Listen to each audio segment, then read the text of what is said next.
2009 മാതൃഭൂമിയുടെ ഓണപ്പതിപ്പ് അധികമാരും മറന്നു കാണാൻ സാധ്യതയില്ല.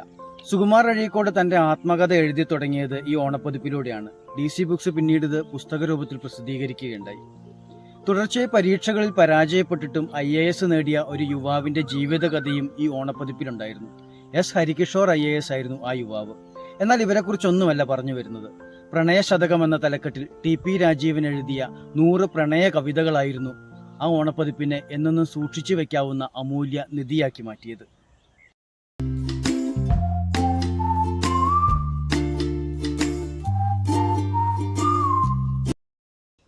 നിന്നിലേക്കുള്ള വഴികളായിരുന്നു ഇന്നോളം എനിക്ക് തെറ്റിയ വഴികളെല്ലാം എന്നെഴുതിയ കവി മറ്റൊരു കവിതയിൽ ഇങ്ങനെ പറഞ്ഞു വെച്ചു: നിന്നെ കാണുന്നതിനേക്കാൾ എനിക്കിഷ്ടം നിന്നെ കാണാൻ വരുന്ന ഈ യാത്രയാണ്.